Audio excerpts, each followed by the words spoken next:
اعوذ باللہ من الشیطان الرجیم، بسم اللہ الرحمن الرحیم۔ منگیتر کے ساتھ بات چیت کرنا کس حد تک جائز ہے؟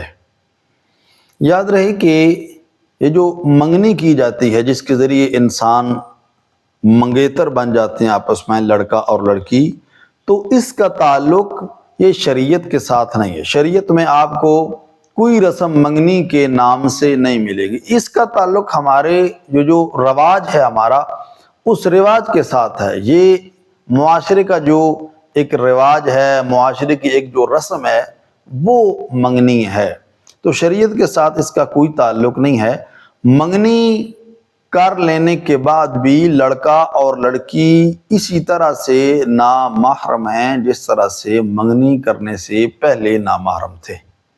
ہاں، یہ کہ نکاح جب ہو جاتا ہے تو پھر وہ میاں بیوی بن جاتے ہیں، اور چاہے رخصتی نہ بھی ہو وہ آپس میں بات چیت کر سکتے ہیں، SMS کر سکتے ہیں، فون پہ بات کر سکتے ہیں۔ لیکن جو منگنی ہے، فقط منگنی اگر ہے تو نہ تو SMS پہ آپ بات کر سکتے ہیں، نہ ہی آپ ٹیلی فون پہ موبائل پہ بات کر سکتے ہیں، نہ فیس ٹو فیس آپ بات کر سکتے ہیں۔ یہ آپ کے لیے حرام ہوگا اگر آپ کو لذت آتی ہے۔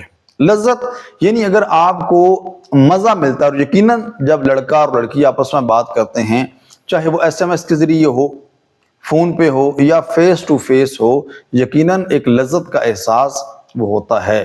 ہمارے اساتذہ محترم وہ فرمایا کرتے ہیں کہ وہ مرد ہی نہیں ہے جو کسی لڑکی سے بات کرے اور پھر کہے جی کہ مجھے لذت نہیں آتی، اور ہو بھی اگر منگیتر ہے تو یقیناً انسان کو لذت آتی ہے۔ تو اس چیز سے پرہیز کیا جائے، اور ہمیں چاہیے کہ ہم اس معاشرے کی جو رسم ہے منگنی، اس کو اپنے معاشرے کی حد تک رکھیں، اس کو شریعت کا حصہ نہ بنائیں، چونکہ یہ شریعت کا حصہ ہے ہی نہیں ہے۔ دعا ہے رحیم پروردگار کی بارگاہ میں خداوند کریم ہم سب کو احکام الہیہ کے مطابق زندگی گزارنے کی توفیق عطا فرمائے۔